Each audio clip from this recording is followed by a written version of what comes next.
And welcome back. So today we are going to talk about the next part of our chapter, that is some important diseases of present days. मतलब आज के ज़माने में क्या क्या बीमारियां हैं, आजकल क्या फैल रहा है, क्या कुछ हो रहा है, उसके बारे में कुछ बात करेंगे हम इसमें। तो सबसे पहले कुछ क्वेश्चंस का आंसर कर लेते हैं। क्या आप इसका आंसर दे सकते हो? तो आप सोचो थोड़ा सा। So first of all, what is the question? What can we observe, how can we observe personal hygiene? Personal hygiene हम कैसे उसका ख्याल रख सकते हैं या कैसे हम उसका ध्यान रख सकते हैं? तो personal hygiene, the word hygiene here means साफ़ सफाई, मीन्स साफ़ सफाई रखना है खुद की, पर्सनल खुद की, पर्टिकुलरली एक इंसान की अपनी खुद की हाइजीन कैसे मेंटेन करते हैं। तो हमको पता है, हमको बचपन से साफ़ सफाई के बारे में सिखाया जाता है स्कूल्स में, घर पर और हर जगह पर, कि भाई अपने नेल्स काटने चाहिए प्रॉपरली, हेयर क्लीन होने चाहिए, रेगुलर बात करना चाहिए, बाथिंग करना चाहिए, और अपना माउथ ब्रश करना चाहिए सुबह उठने से। तो ये सारी चीज़ें हाइजीन में आती है, तो इसको बोलते हैं हम लोग पर्सनल हाइजीन। उसके बाद क्वेश्चन पूछ रहा है, why should we drink boiled water in rainy season? Rainy season में बॉइल्ड वाटर क्यों पीते हैं? क्योंकि भाई एयर में जो बैक्टीरिया वगैरह प्रेजेंट होते हैं या कोई अनवांटेड सब्सटेंसेस प्रेजेंट होते हैं, वो अभी वाटर जो है हमारे घर पर जो आता है वो कहाँ से आता है? वो आता है भाई अपना रिवर से आएगा, पॉन्ड से आएगा, डैम से आएगा, और either may be from borewells से आएगा। तो अभी क्या हो जाता है, कभी कभी रेनी सीजन में क्या होता है, जब गटर्स और जो दूसरे सीवेज सोर्सेस होते हैं या पाइप्स होते हैं वो लीकेज हो सकते हैं या कुछ हो सकता है, तो उसकी वजह से जो गंदा पानी है वो पीने के पानी में आ सकता है, जिसकी वजह से हमको डिसीजेस हो सकती है। इसलिए हम रेनी सीजन में क्या करते हैं, वाटर बॉयल करके पीते हैं। उसके बाद है, why the clean hands drive is run in schools? मतलब आजकल स्कूल्स में क्या है, एक मुहिम चलाई जा रही है, एक कैंपेन चलाया जा रहा है जिसमें बोल रहे हैं कि क्लीन हैंड्स ड्राइव, मतलब अपने हाथों को साफ़ रखना है। तो आज भी जैसे हमको बात की जा रही है, हाथों को बार बार धोना है, हाथों को साफ़ करना है, क्योंकि हमारे हाथों पर कंटिन्यूसली हम कहीं ना कहीं छूते रहते हैं, जिसकी वजह से अगर कोई बैक्टीरिया, कोई पैथोजन वहाँ मौजूद है तो जिसकी वजह से वो हमारे हाथों में आ सकता है, हमारे मुंह के जरिए या फिर किसी दूसरे जरिए वो बॉडी के अंदर जा सकता है, जिसकी वजह से वो हमको इन्फेक्ट कर सकता है। तो उसके बाद हम बात करते हैं कुछ डिसीजेज। तो सबसे पहली डिसीज़ जिसके बारे में हम बात करने वाले हैं वो डेंगू। जी हाँ, डेंगू। डेंगू मतलब क्या है, यहाँ पर एक मॉस्किटो से फैलने वाली डिसीज़ है। तो यहाँ पर जैसे आप इस पिक्चर में देख सकते हो, इस पिक्चर में क्या बताया गया है, एक टायर है, टायर के अंदर पानी जमा पड़ा हुआ है, और पानी में लार्वी नाम का कुछ एक ऑर्गेनिज्म ग्रो होता है। छोटे छोटे कीड़े होते हैं ये एक्चुअली। फिर ये लार्वी बड़ा होकर, ये बेबी मॉस्किटो भी कहते हैं इसको, लार्वी को हम, बड़ा होकर एक मॉस्किटो बनेगा। फिर ये मॉस्किटो क्या करते हैं, इन्फेक्शन कॉज करने का काम करेंगे, एज अ वेक्टर एक्ट करेंगे for spreading the diseases like dengue and malaria. तो मॉस्किटो क्या करते हैं, अपने अंडे देते हैं कहाँ पर? अभी जनरली ये जो मॉस्किटो होंगे ना, ये कहाँ अंडे देते हैं, जहाँ पानी जमा हुआ होगा, लॉक्ड वाटर, लॉक्ड मतलब जमा हुआ है पानी बहुत। अभी यहाँ पर क्या होता है कि वो मॉस्किटोज जो है वो साफ पानी में ग्रो होते हैं जनरली, मतलब अगर पानी क्लीन है, सीवेज वाटर में ग्रो नहीं होते हैं। उसके बाद water lock places and there by their population increases, इसकी वजह से वो बढ़ जाएंगे। Different species of mosquito spread different diseases. Dengue is spread by the aedes aegypti. अब ये इस मॉस्किटो के टाइप का नाम है। मॉस्किटो में भी अलग अलग स्पीशीज़ के मॉस्किटो होते हैं, बहुत अलग अलग वेराइटीज़ के मॉस्किटो होते हैं, अब उसमें भी अलग अलग नाम होते हैं। तो ये बाइनोमियल नॉमेनक्लेचर के अकॉर्डिंग इसको एक नाम दिया गया है जो डेंगू स्प्रेड करता है, मॉस्किटो स्पेसिफिकली। उसका नाम है एडीज इजिप्टी। इजिप्टी ये आया होगा मे बी कि भाई इसको इजिप्ट में सबसे पहले पाया गया होगा। इजिप्ट एक देश का नाम है, तो ये वहाँ से पाया गया, इसको इसका इससे नाम दिया गया है इसकी वजह से। तो अब यहाँ पर इसका मॉस्किटो का नाम तो पड़ गया, पता चल गया अपने को किसकी वजह से ये फैलता है। This disease is caused by DEN 1 to 4 virus belonging to the type flavivirus. अब ये वायरस एक्चुअली में जो ये डेंगू है ना, वो डिसीज़ मॉस्किटो नहीं कॉज कर रहा है। मॉस्किटो क्या कर रहा है, एक वेक्टर का काम कर रहा है। वेक्टर मतलब क्या, एक मीडियम, एक माध्यम जिसके थ्रू कोई डिसीज़ हम तक पहुंच जाती है। जैसे वो इसमें ग्रो होंगे, फिर वो क्या करेंगे, उसकी बॉडी में क्या होगा, ये मॉस्किटो को कौन इन्फेक्ट कर सकता है, एक वायरस इन्फेक्ट कर सकता है, जो वायरस हमको डायरेक्टली इन्फेक्ट नहीं कर सकता। तो वो क्या करता है, मॉस्किटो के अंदर वो वायरस ग्रो होता है। डेन 1 से लेके 4 इसकी स्पीसीज़ है, मतलब डेन 1, डेन 2, डेन 3, डेन 4, ऐसी 4 स्पीसीज़ है इस वायरस की, जो इस मॉस्किटो के अंदर, कौन सा मॉस्किटो, एडीज एजिप्टी, इस मॉस्किटो के अंदर आधी अपनी लाइफ साइकिल कंप्लीट करेगा, मतलब थोड़ा एक पर्टिकुलर लेवल तक वो ग्रो करेगा कुछ दिन उस मॉस्किटो के अंदर। फिर वो मॉस्किटो जब हमको बाइट करता है तो उसके थ्रू वो हमारी बॉडी के अंदर आता है और फिर वो अपने बाकी की जो लाइफ साइकिल है फिर वो फुल्ली ग्रोन हो जाता है वो वायरस, और हमको इन्फेक्ट करने के लिए वो रेडी रहता है। तो अब अलग अलग क्लासेस के अकॉर्डिंग में ये फ्लेवी वायरस नाम की एक क्लास होती है, उसमें ये वायरस इंक्लूडेड है। अब डेंगू के सिम्टम क्या होते हैं? डेंगू अगर बीमारी हो जाती है तो acute fever and headache, vomiting. Acute fever मतलब कुछ समय तक आपको फीवर हो सकता है, सर में दर्द हो सकता है, वोमिटिंग हो सकता है, उल्टी जैसा। Pains in eye socket is very prominent symptom, मतलब आँखों में आपके जो आपका जो आई बॉल है, आँख जहाँ से जुड़ी है, आँख में क्या होगा, आपको बहुत ज़्यादा दर्द होता है। तो ये एक बहुत इंपॉर्टेंट सिम्टम है कि भाई स्पेसिफिकली ये डेंगू के लिए होता है। डेंगू अगर हुआ है तो ये सिम्टम देखने को मिलेगा। Decrease in platelet count that में लीड टू इंटरनल हीमरेज। तो यहाँ पर अभी प्लेटलेट काउंट आपको बता देता हूँ मैं। ब्लड होता है ना हमारी बॉडी के अंदर, ब्लड में क्या होते हैं, बहुत सारे सेल्स होते हैं, जैसे हीमोग्लोबिन है, वाइट ब्लड सेल्स है, रेड ब्लड सेल्स है, प्लेटलेट्स है, प्लाज्मा है, आजकल सुन रहे हैं हम लोग प्लाज्मा, ये सारी चीज़ें होती है, एंटीबॉडीज़ होती है। तो उसमें से एक सेल का टाइप है यहाँ पर प्लेटलेट। प्लेटलेट एक टाइप है। प्लेटलेट का काम नॉर्मल ब्लड में, नॉर्मल बॉडी में क्या होता है, वो क्या करता है, जब हमको कोई चोट लग जाती है ना तो वो वहाँ पर उसको क्या करता है, क्लॉटिंग करने का काम करता है। उस चोट को भरने के लिए ये सेल काम में आते हैं। तो अगर ये प्लेटलेट काउंट बॉडी के अंदर कम हो जाए, ब्लड के अंदर कम हो जाता है, तो ब्लड क्या हो जाता है, ऑटोमेटिकली किसी पर्टिकुलर बॉडी पार्ट में जाके हेमरेज हो जाएगा। मतलब ये क्या करेगा, प्लेटलेट नॉर्मल कंडीशन में इसको कंट्रोल करने का, जो ब्लड का क्लॉटिंग है, जो घाव भरने की एबिलिटी है, उसको कंट्रोल करने के लिए काम करता है कि भाई ये अपने आप ना हो जाए, बिना चोट लगे। अगर ब्लड क्लॉट हो गया तो क्या होगा, नसों के अंदर ब्लड जाम हो जाएगा। उस जाम होने की प्रोसेस को हम क्या बोलते हैं, hemorrhage. Blood gets clotted into the blood vessel is called as hemorrhage. तो अगर प्लेटलेट काउंट कम हो जाएगा तो उसी वजह से क्या हो जाएगा, हेमरेज हो सकता है इंसान की बॉडी के अंदर, जिसकी वजह से हार्ट अटैक भी आ सकता है। तो प्लेटलेट काउंट क्यों कम होगा, क्योंकि हमने पिछली बार बात की थी कि जब वायरस के बारे में हम बात करें तो वायरसेस क्या करते हैं, हमारी बॉडी के सेल्स को खाना शुरू कर देते हैं। तो ये क्या करता है, ब्लड के अंदर अगर एंटर हो गया तो सबसे पहले ये क्या करेगा, प्लेटलेट को खाना शुरू कर देगा। ये वायरस कौन सा वायरस, डेन 1 2 3 4 5 ये वायरस, या फ्लेवी वायरस भी आप बोल सकते हो।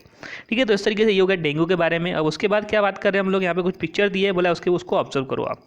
तो यहाँ पर क्या किया गया है, यहाँ पर कुछ प्रिकॉशंस दिए गए हैं या प्रिवेंशन दिए गए हैं डेंगू से बचने के लिए। तो क्या चाहिए, यहाँ पे सबसे पहला दिखाया गया है ये मॉस्किटो कॉइल, या आप लिक्विड जला सकते हो, मॉस्किटो कॉइल जला सकते हो, जिसकी वजह से मच्छर ना आए, प्रिवेंटिव मेजर है। साफ पानी, पानी को अच्छे से सही जगह पर स्टोर किया जाए। पानी की जो चीज़ें हैं, जहाँ से पीने का पानी है, उसको अच्छी तरीके से ढक्कन लगा कर रखा जाए ताकि उसमें कोई मॉस्किटो एंटर ना करे या इन्फेक्शियस ऑर्गेनिज्म ना एंटर करे। कूलर का पानी जमा नहीं होने देना है आपको।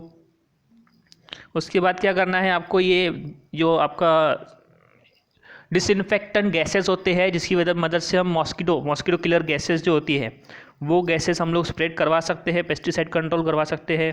उसके बाद दूसरा यहाँ पे ये देखो, ये बच्चा क्या दिखाया गया है, इसके ज़रिए हमको क्या दिखाया जा रहा है कि आप पूरी बॉडी को कवर करिए कपड़े से। मतलब ये ऐसा अटायर होना चाहिए हमारा कि भाई पूरी बॉडी कवर हो। मतलब टी शर्ट वगैरह तो ये आजकल ट्रेंड चल रहा है, लेकिन अभी कैसे हमारा जो ट्रेडिशनल इंडियन सिस्टम था उसमें जो धोती कुर्ता था वो ऐसा अटायर था जो हमको प्रोटेक्ट करता था फ्रॉम दिस मॉस्किटोज। मतलब बॉडी कवर्ड रहती है इसमें। उसके बाद यहाँ क्या बताया गया है कि पॉन्ड्स वगैरह अगर जो है कहीं पानी जमा भी होता है तो उसके अंदर फिशेस को ग्रो करना जरूरी है। फिशेस ग्रो होनी चाहिए वहाँ पर। क्यों ग्रो होनी चाहिए, क्योंकि ये फिशेस क्या करती है, जो वो डेंगू मच्छर का जो ये रहता है ना, लार्वा रहता है, मतलब वो उसका बेबी रहता है, बच्चा रहता है, वो फिशेस क्या करती है, उसको खा लेती है पहले ही, तो वो मॉस्किटो बनता ही नहीं है। अब मॉस्किटो बनेगा ही नहीं तो हमको इन्फेक्शन नहीं करेगा। तो फिशेस ग्रो होना जरूरी है। फिशेस मतलब ये हमारी लिविंग वर्ल्ड में जितने भी ऑर्गेनिजम्स है, सारे के सारे ऑर्गेनिजम्स इंपॉर्टेंट है, किसी न किसी तरीके से काम आते हैं हमारे लिए। तो फिशेस का देखो यहाँ पर ये इस तरीके से काम है। उसके बाद आपको यहाँ पे कुछ इन्फॉर्मेशन कलेक्ट करने के लिए बोला है कि which measures are taken for mosquito control by gram panchayat, municipal council and municipality of your area. तो ये इन्फॉर्मेशन कलेक्ट तो अभी हम लोग करा सकते हैं, आपको अगर करना है तो आप कर सकते हो उसको। उसके बाद आपको एक इन्फॉर्मेशन दिया गया है यहाँ पर, malaria spread by the Anopheles while एलिफेंटाइटिस is the female Culex. अब यहाँ पर मलेरिया के बारे में भी थोड़ा सा हमको बताया गया है। मलेरिया की किसकी वजह, जैसे हमने बात की थी डेंगू किसकी वजह से फैलता है, एडिस इजिप्टी नाम के आपके जो मॉस्किटो है स्पीसीज, उसकी वजह से फैलता है। और आपका जो मलेरिया होता है वो फैलता है फीमेल एनोफिलस मॉस्किटो, ये एनोफिलस उसका स्पीसीज़ का नाम है जिस मॉस्किटो की वजह से ये फैलता है। कौन, मलेरिया। उसके बाद एलिफेंटाइटिस नाम की एक डिसीज़ होती है जिसको फैलाने का काम करता है क्यूलेक्स नाम का, फीमेल क्यूलेक्स नाम का एक मॉस्किटो होता है, ये करता है। ये बड़ा सा मच्छर होता है, ये बड़ी साइज जंबो मच्छर होता है ये। तो ये कहाँ ग्रो, अब ये एनोफिलस जो है वो एनोफिलस और ईडीज जो हमने देखी डेंगू और मलेरिया के, जो ये जो हमारे मॉस्किटो है वो साफ पानी में ग्रो करते हैं, और जो क्यूलेक्स है ये डर्टी वाटर या सीवेज वाटर नाली के पानी में ग्रो करेगा। ठीक है, तो ये यहाँ पे मच्छर की ग्रोथ होती है। ये हो गया डेंगू और मलेरिया के बारे में। उसके बाद हम बात करेंगे स्वाइन फ्लू के बारे में कि भाई स्वाइन फ्लू क्या है। स्वाइन फ्लू अब आप भी कुछ साल पहले बहुत फैला था, स्वाइन फ्लू के बारे में बात करेंगे। तो इसमें क्या होता है स्वाइन फ्लू में, तो रीजंस इन्फेक्शन क्यों होता है। Infection for swine flu occurs through pigs and humans. Pigs जो होते हैं, तो पिग आपने पता है, आपने एक एनिमल होता है, पिग या ह्यूमंस के थ्रू वो फैलता है। उसके बाद viruses of swine flu are spread through secretions of nose, throat and saliva. अब ये भी एक तरीके का वायरल डिसीज ही है। स्वाइन फ्लू जितने भी टाइप के फ्लू है ना, लगभग सारे क्या होते हैं, वायरल डिसीजेस होते हैं, वायरसेस की वजह से होते हैं। जैसे आजकल कोरोना, बहुत बात कर लिया उसके बारे में। अब बात करते हैं इसके बारे में, स्वाइन फ्लू के बारे में। तो ये कैसे फैलेगा, जो सिक्रीशंस है आपके नोज से आने वाला जो लिक्विड सीक्रेट होता है, या फिर थ्रोट मतलब गले में से निकलने वाला जो है, या सलाइवा जो आपके मुंह से जो थूक निकलता है, उसके थ्रू ये स्वाइन फ्लू फैल सकता है। अगर ये बाहर स्प्रेड हो गया तो इन्फेक्शियस इंसान का जो थ्रोट ये सिक्रीशन है वो अगर बाहर कहीं स्प्रेड हो गया तो उसकी वजह से वो किसी और को भी इन्फेक्ट कर सकता है। सिम्टम क्या होते हैं इसमें, होता क्या है, डिफिकल्टी इन ब्रीदिंग, सांस लेने में तकलीफ हो रही है। सोर थ्रोट मतलब गला सूज जाता है, गले में दर्द होता है बहुत ज़्यादा। उसके बाद बॉडी पेन्स होते हैं, शरीर में दर्द होता है पूरे। उसके बाद अभी diagnosis of flu, swine flu को अगर डायग्नोस करना है, डायग्नोसिस मतलब पता कैसे करेंगे कि आप स्वाइन फ्लू हुआ है कि नहीं हुआ है, क्या ये एग्जैक्टली स्वाइन फ्लू ही है कि कोई और डिसीज़ है, उसको पता करने के लिए क्या करते हैं हम, डायग्नोसिस करते हैं, ब्लड टेस्ट करते हैं, यूरिन टेस्ट करते हैं ना, उसी तरीके से डायग्नोसिस करते हैं। तो फॉर अ डायग्नोसिस हम लोग कौन सा स्वाइन फ्लू के लिए क्या करते हैं, हम liquid from the throat of the patient, मतलब जो पेशेंट है उसके गले में से जो लिक्विड निकलता है वो कलेक्ट करते हैं ना। ब्लड कलेक्ट करेंगे ना हम, कोई यूरिन कलेक्ट करेंगे, हम क्या कलेक्ट करेंगे, लिक्विड जो निकलता है पेशेंट के थ्रोट में से वो लिक्विड हम कलेक्ट कर लेंगे, लैब के अंदर उसको सेंड किया जाता है। और कुछ फैसिलिटीज़ होती है, किट्स होती है इसकी, जिसके ज़रिए हम डिटेक्ट कर सकते हैं। अब ये किट कौन बनाता है, ये किट बनाने का काम करता है national institute of virology NIV which is present in Pune. National institute of virology NIV in Pune and national institute of communicable diseases NICD इन दिल्ली। तो ये दो संस्थाएं हैं हमारे देश के अंदर जो वायरसेस को डिटेक्ट करने के लिए किट्स बनाती है, जो पैथोलॉजी लैब्स में सप्लाई की जाती है, और हम लोग वहाँ सैंपल देकर हमारा डायग्नोसिस करवा सकते हैं। जैसे आजकल हमको कोरोना के लिए भी किट्स अवेलेबल करवाई है गवर्नमेंट ने। सो उसके बाद यहाँ पर कुछ इन्फॉर्मेशन दी गई है आपको, क्या आपको पता है, first case of swine flu was reported in Mexico एक अमेरिकन सिटी है। ये 2009 में सबसे पहले स्वाइन फ्लू डिटेक्ट हुआ था अमेरिका में। Swine flu is caused by the virus influenza ए नाम के एक वायरस की वजह से स्वाइन फ्लू होता है, दैट इज़ H1N1 फ्लू भी इसको कहा जाता है, या H1N1 वायरस की वजह से ये जो है हमारा स्वाइन फ्लू हमको होता है। Persons who come in contact with pigs can contract this disease. जो लोग इंसान पिग्स के जरिए पिग्स के कॉन्टैक्ट में आते हैं या पिग का फ्लैश खाते हैं, नॉन वेजिटेरियन लोग होते हैं ना कुछ अमेरिका में, पिग का फ्लैश खाते हैं, तो पिग का फ्लैश खाने वाले लोगों को ये जल्दी फैलेगा। मतलब ऐसी जगहों पर जहाँ पर पिग्स है बहुत ज़्यादा गंदे, तो वो वहाँ पर फैलने के चांसेस ज़्यादा है स्वाइन फ्लू के। तो इसलिए अभी आपको आजकल दिख रहा होगा कि स्वाइन फ्लू की वजह से, स्वाइन फ्लू जब फैला था कुछ साल पहले, उसके बाद से आपको यहाँ पर सड़कों पर घूमते हुए कभी पिग्स नहीं दिखेंगे। म्यूनिसिपैलिटी वाले उनको लेके जाते, ख़त्म कर देते हैं। उसके बाद अभी हम बात करेंगे नेक्स्ट डिसीज़ हमारा एड्स इस फुल फॉर्म है इसका एक्वायर्ड इम्यूनोडिफिशियंसी सिंड्रोम, मतलब इसमें इम्यूनिटी वीक हो जाती है। क्या होता है इसके अंदर, इम्यूनिटी वीक हो जाती है, और ये कॉज करने के लिए इसका भी एक वायरस है, ह्यूमन इम्यूनोडिफिशियंसी वायरस, जिसको बोलते हैं हम HIV वायरस की वजह से ये हमको डिसीज़ होती है। सेक्सुअली कम्युनिकेबल डिसीज़ है ये। उसके बाद इसमें क्या होता है, जब डिसीज़ होती है तो जिसको ये डिसीज़ होती है वो उसको क्या हो जाती है, उसकी नेचुरल इम्यूनिटी जो है वो वीक हो जाती है, मतलब एकदम से उसकी इम्यूनिटी वीक हो। जैसे हमने बात की थी इम्यूनिटी के बारे में कि भाई हमारे पास सोल्जर्स है, आर्मी है, हमारे पास एंटीबॉडीज़ है, जिसके ज़रिए हम नॉर्मली अगर कोई एक दो पैथोजेनिक ऑर्गेनिज्म हमारे बॉडी के अंदर आ जाते हैं तो हम उससे फाइट कर लेते हैं। तो ये इम्यूनिटी क्या हो जाती है, अगर एड्स डिसीज़ हो गई, HIV वायरस अगर आ गया तो ये क्या करता है, सबसे पहले हमारे इम्यून सिस्टम को बंद कर देगा, हमारे बॉडी के इम्यून सिस्टम को ख़त्म कर देगा वो।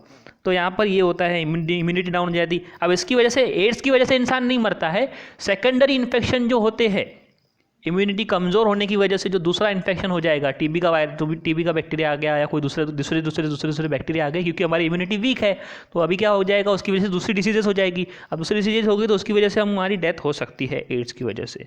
तो इसका डायग्नोसिस करने के लिए क्या होते हैं, अलग अलग टेस्ट होते हैं मेडिकल लेबोरेटरीज़ के अंदर। एक टेस्ट का नाम है इसमें एलाइजा टेस्ट, उसके बाद है, और उसके बाद हमने सिम्टम की अगर बात करें तो ये एक पर्टिकुलर, यहाँ पर अलग अलग इंसानों के लिए अलग अलग सिम्टम होते हैं। कभी कभी तो 3-4 साल तक सिम्टम दिखते भी नहीं है कि भाई इस इंसान को एड्स का इन्फेक्शन हो चुका है। तो सिम्टम दिखना तब थर्ड स्टेज, सेकंड स्टेज या फिर कभी कभी 4th स्टेज में जाके कोई कोई इंसान को डिटेक्ट होता है कि हमको एड्स है।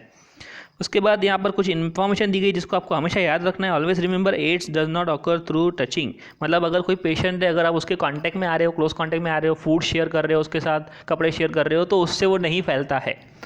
ठीक है, तो इसलिए हमको, अगर किसी अपने आसपास कोई ऐसा इंसान है जिसको HIV एड्स है, वो उससे ऐसा नहीं है कि भाई हमको दूरी बनाए रखनी है या फिर बात करना बंद कर देना है। तो ये यहाँ पर आपको एक जनरल नॉलेज दिया है। उसके बाद आपको बताया है कि क्या आप जानते हैं HIV was first reported in an African species of monkeys. मतलब सबसे पहले बंदरों में पाया गया था ये। According to the national AIDS control programme and United Nations AIDS 80 to 85% HIV infection in India occur through unsafe sexual contact. So ये मोड ऑफ इन्फेक्शन है एक तरीके से। सो ये था आज के लिए, इतना ही। Thank you.